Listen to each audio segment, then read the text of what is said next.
Hi everyone, it's Don and I hope you're having a great week. Today I want to talk about what do you do if you book a shore excursion and it is horrible and it's not what they advertise. What do you do? So I'm going to give you some tips and a personal experience right after this.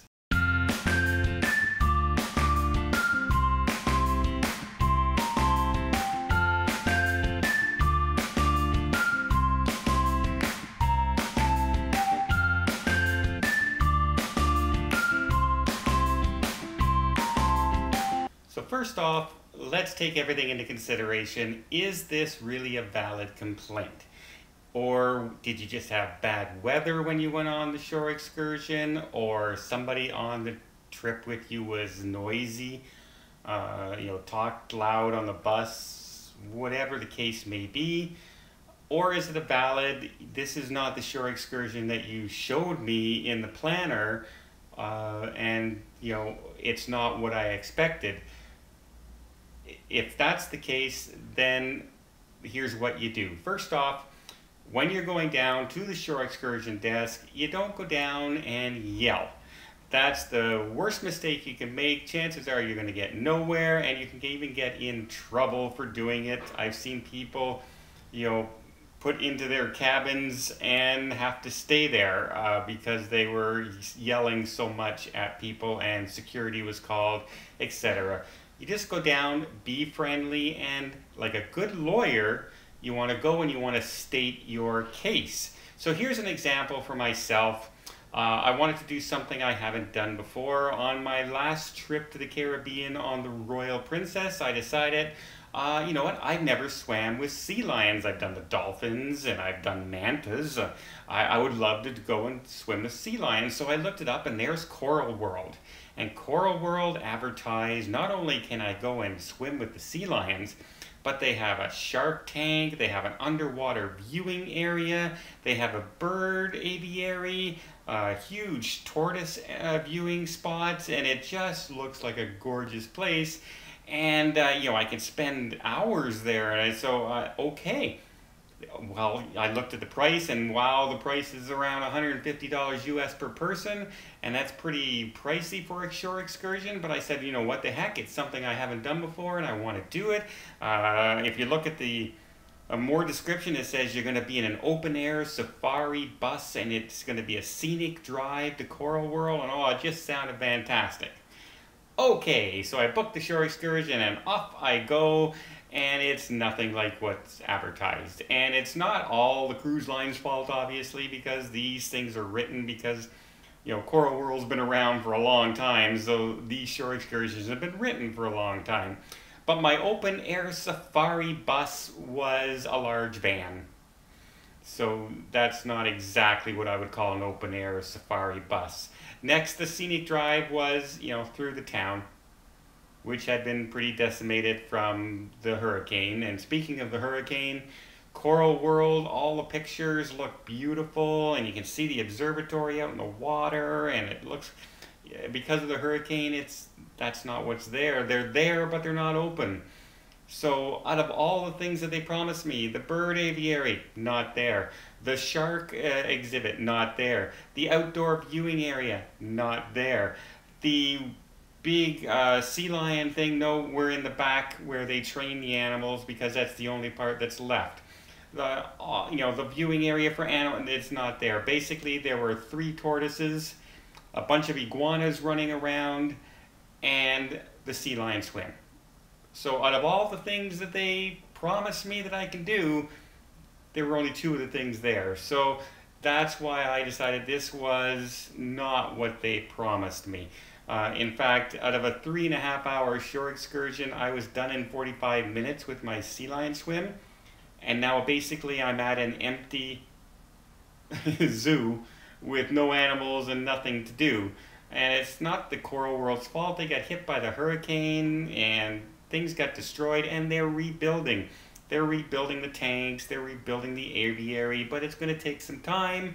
And that's not what's advertised on the shore excursion. So now I have to decide if it's worth it to complain or not. And in this case, because of the amount of things that are not exactly as described on their planner, I went down, said hi to the gentleman who was at the desk, shook his hand, and I stated my case very matter-of-factly. I had him bring up the shore excursion. I said first off, and I pointed to the open air safari, not there. I pointed to the aviary, not there. I pointed to the viewing, not there. I pointed to the shark exhibit, not there, and etc., etc., etc. And he said, well, thank you very much for bringing this to our attention, and I will pass it on to my supervisor.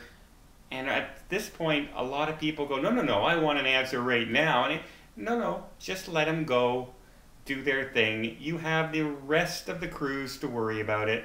If it was the last day of the cruise, then you would say, yeah, I want an answer tonight. But, you know, just thank the person very much and say, I look forward to hearing about the response. 2 days later, I get a call in my stateroom message. I call back down to the shore excursion. They say, hi, Mr. Terrace.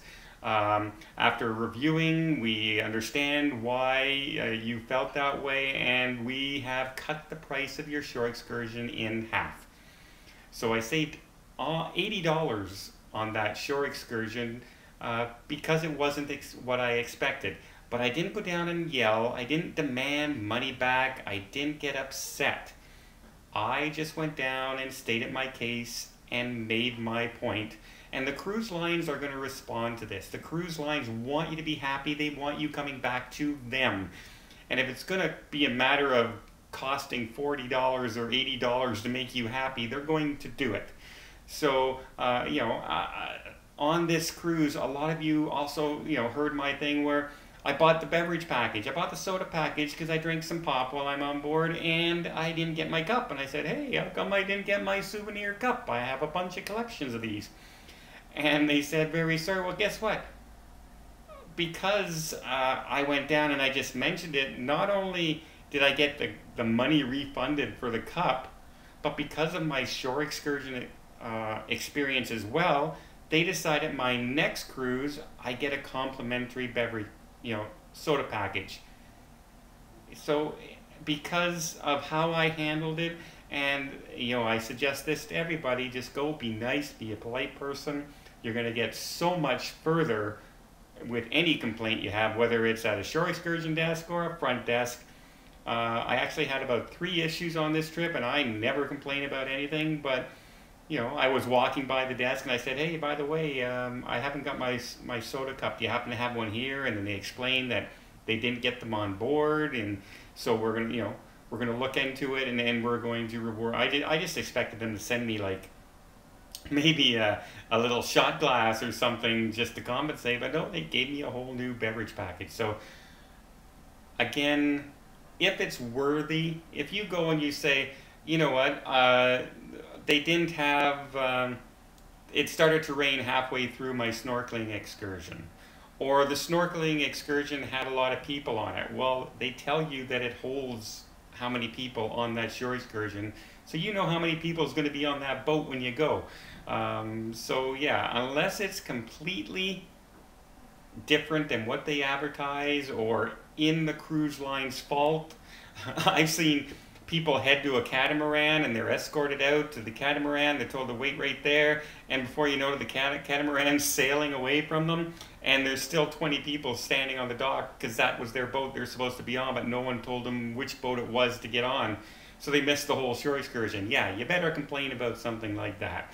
But again, just be nice about it, and you're probably going to get rewarded more than you would than if you went down and you started stomping your hand and stamping your feet and complaining and yelling, and that just gets you nowhere, and that gets on your record on the cruise as well.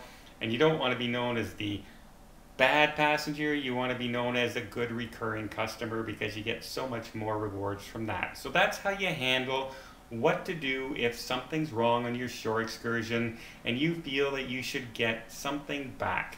If you go back down and you make your statement and you're matter of fact about it, you're not angry about it, you're just explaining your case, chances are the cruise lines almost 100% of the time are going to try and make you happy. I hope you liked this video. If you did, please give it a thumbs up. If you want to see more tips, more trips, and more vlogs from around the world, please hit that subscribe button. Until next time, have yourself a safe and a great vacation.